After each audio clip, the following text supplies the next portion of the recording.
ऐसी परिस्थिति बना दी, हरियाणा कहां से कहां पहुंच गया। बहुत तकलीफ होती है हमारे को। आज हमारा प्रदेश है बेरोजगारी में नंबर 1, हमारा प्रदेश है महंगाई में नंबर 1 और अपराध में देश के ऊपरले 2-3 गुणों में पहुंच गया।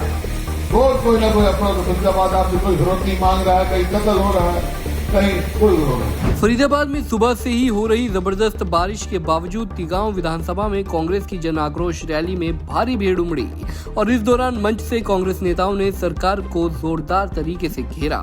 जन आक्रोश रैली में पार्टी प्रदेश अध्यक्ष उदय भान, पूर्व सीएम भूपेंद्र सिंह हुड्डा, राज्यसभा सांसद दीपेंद्र हुड्डा और पूर्व विधायक ललित नागर समेत कई बड़े नेता मौजूद रहे। इस मौके पर मंच से संबोधित करते हुए हरियाणा के मौजूदा हालात का जिक्र करते हुए हुड्डा ने अपनी पीड़ा व्यक्त की और कहा कि 2014 में हरियाणा जहां विकास की रफ्तार में नंबर 1 पायदान पर था, वहां 9 सालों के बाद हरियाणा महंगाई, बेरोजगारी, भ्रष्टाचार और अपराध में नंबर 1 हो गया है।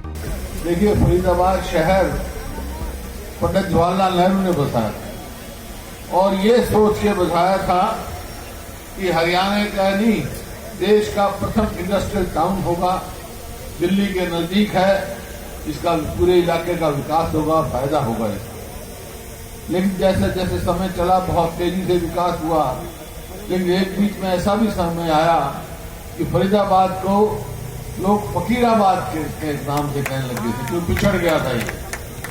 उसके बाद हमारी सरकार आई, हमने प्रयास किया कि फरीदाबाद को फरीदाबाद बनाएं और इसको आगे लेके जाएं।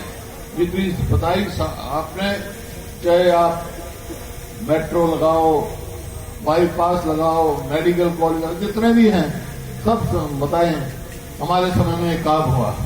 मेरा एक सवाल है कि 9 साल है, बस दूसरी पार्टी के भी कोई आदमी होंगे, सुनते आते हैं, सभी से सवाल है भाई इस 9 साल में कोई एक काम बता सकते हैं फरीदाबाद में जिस सरकार ने किया?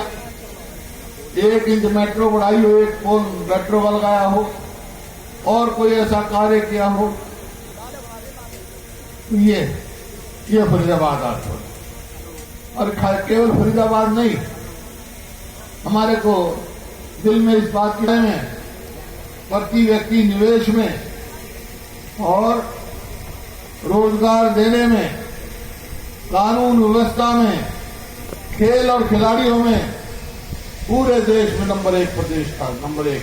मेरे आंकड़े नहीं है कि देश के आप आंकड़े निकाल दो। आज किस चीज में नंबर 1 है हमारा प्रदेश? हरियाणा।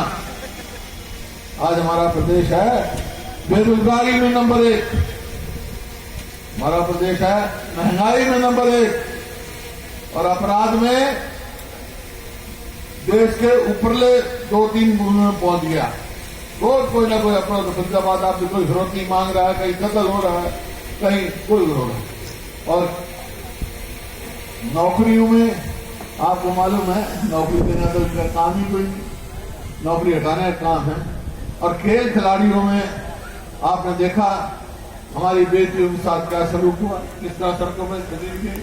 आज जो खिलाड़ी आते ही हमारी जो नीति थी, पदक लाओ पद पाओ, घर खिलाड़ी बाद में पहुंचता था, पहले पदक मिलता था, ताकि लोग, हमारी युवा पीढ़ी नशे की तरफ ना जाए, अपना आगे काम में लगे, कारकुट कार्यों में लगे रहे।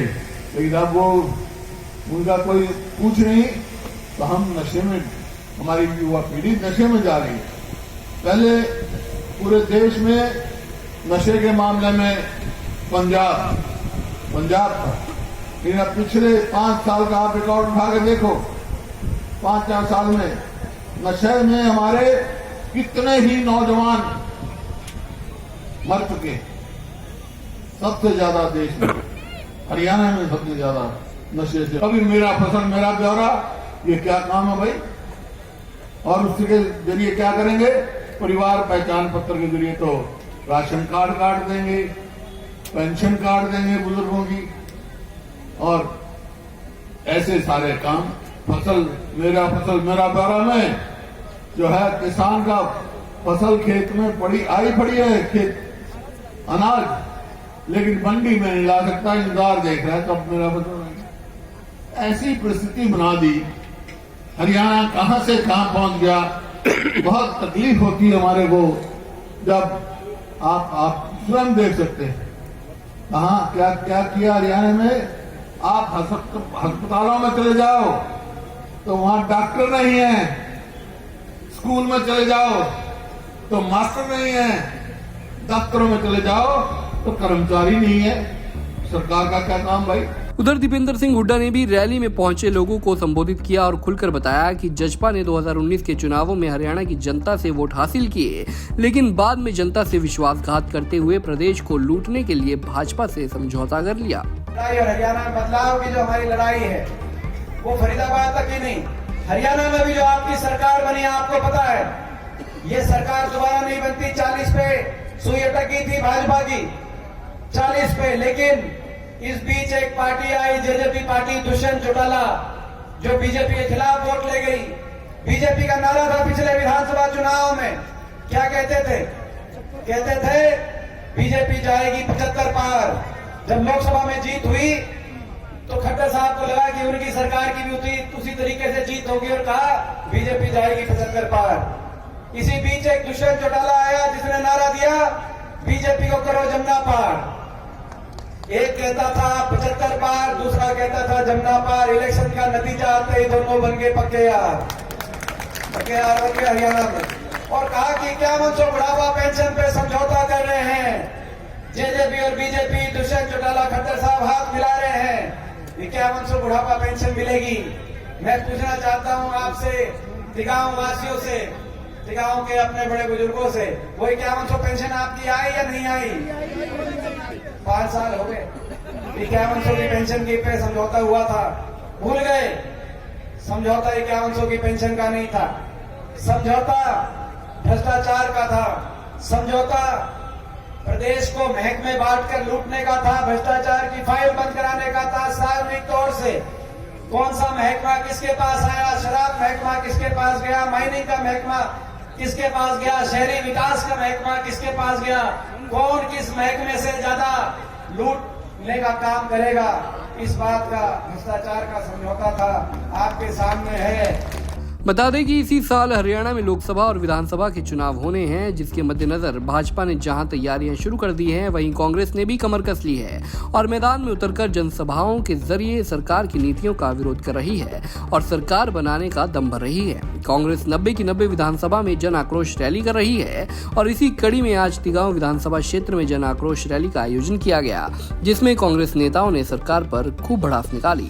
फरीदाबाद से अनिल राठी, पंजाब केसरी टीवी। हमसे जुड़े रहने के लिए हमारे YouTube चैनल को सब्सक्राइब करें और नई वीडियो की नोटिफिकेशन के लिए बेल आइकॉन को दबाएं। अगर आप ये वीडियो Facebook पर देख रहे हैं तो लाइक जरूर करें और ज्यादा से ज्यादा शेयर करें। धन्यवाद।